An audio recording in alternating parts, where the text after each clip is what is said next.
Class 11 के chapter 2 atomic structure का अब हम लोग न्यूमेरिकल से स्टार्ट करने जा रहे हैं। इसमें हम लोग उसको बारी बारी से देखेंगे, उसको समझेंगे और उसमें क्या प्रॉब्लम्स आता है उसको हम लोग सॉर्ट आउट करने की कोशिश करेंगे।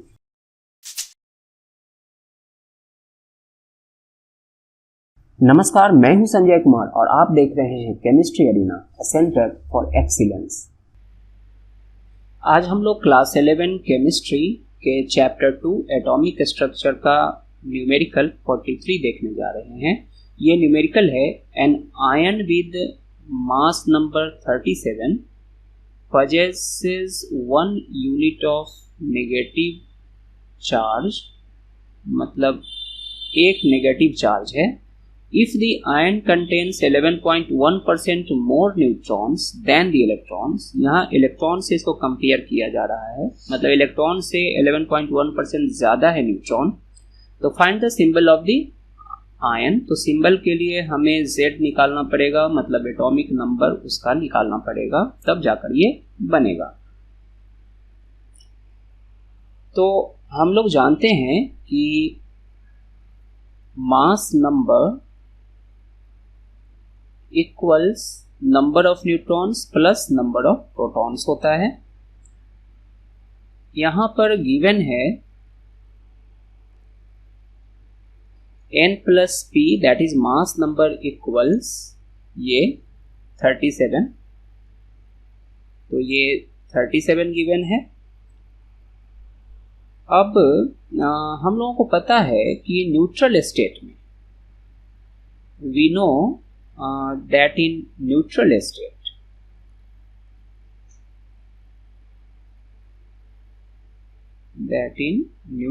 state number of protons equals number of electrons। पर यहां पर एटम के पास एक नेगेटिव चार्ज है, तो एटम के पास एक नेगेटिव चार्ज है मतलब एक इलेक्ट्रॉन ज्यादा है, तो इसीलिए यहां पर चार्ज्ड कंडीशन में but here electrons equals number of protons plus 1, मतलब प्रोटॉन्स के नंबर से एक नंबर ज्यादा है इलेक्ट्रॉन का।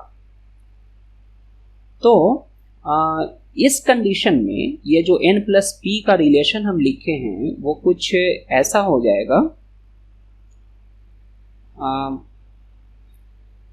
n प्लस न्यूट्रल कंडीशन में अगर हम देखें तो इन न्यूट्रल कंडीशन इस जगह पर n प्लस e इक्वल्स भी 37 होगा, प्लस e इक्वल्स एक ज्यादा हो जाएगा, दैट इज 37 प्लस 1 इक्वल्स 38 हो जाएगा।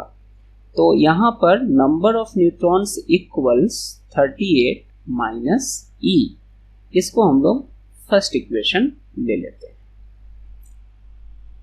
अब अकॉर्डिंग टू द प्रॉब्लम देखें कि प्रॉब्लम क्या बोल रहा है। तो अकॉर्डिंग टू द प्रॉब्लम ये जो न्यूट्रॉन्स का नंबर है वो इलेक्ट्रॉन्स के नंबर से 11.1% ज्यादा है, तो इस कंडीशन में n इक्वल्स हो जाएगा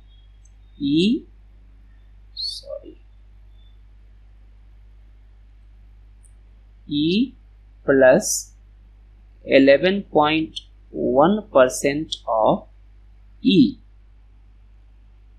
इसको सिंप्लीफाई कर लें हम लोग, तो e plus 11.1 by 100 into e, इस दोनों को ऐड करेंगे तो 100, यहाँ पर 100e प्लस 11.1 e इक्वल्स, इस दोनों को जब ऐड करेंगे तो 111.1 e बाई 100, इसको हम लोग सेकेंड इक्वेशन मान लेते हैं। तो इस दोनों इक्वेशन को अगर देखें तो ये दोनों इक्वेशन रिप्रेजेंट कर रहा है नंबर ऑफ न्यूट्रॉन्स को, ये भी नंबर ऑफ न्यूट्रॉन्स है और ये भी नंबर ऑफ न्यूट्रॉन्स है, तो इस लिहाज से दोनों इक्वल हो जाएगा। Since 1 and 2 both represents number of neutrons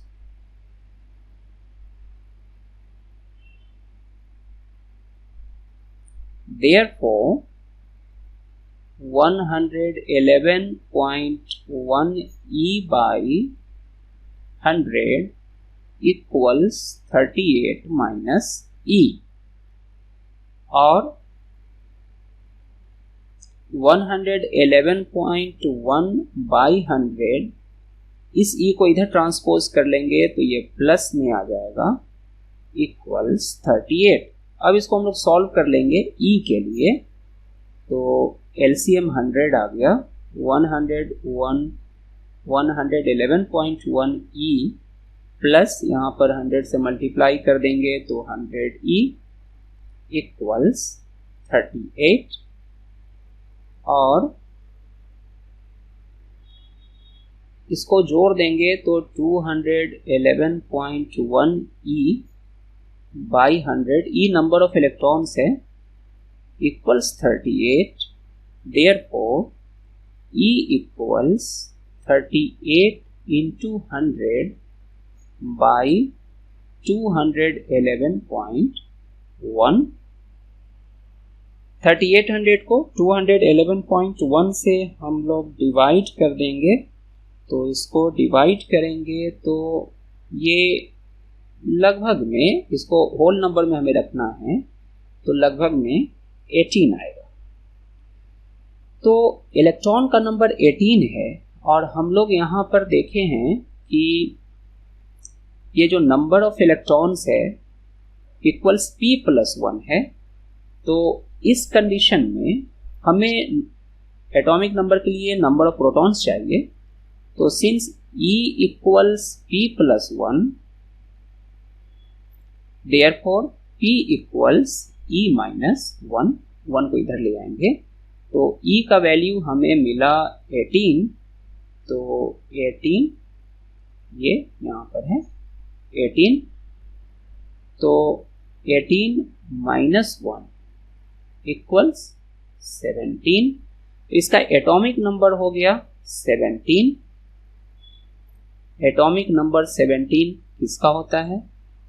chlorine का है, तो इसका सिंबल हो जाएगा, एटॉमिक सिंबल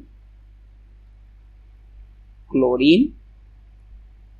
एटॉमिक नंबर 17 हो गया, मास नंबर 37 दिए हुए था, यहाँ पर ये 37 है, तो इसका मास नंबर 37 हो गया।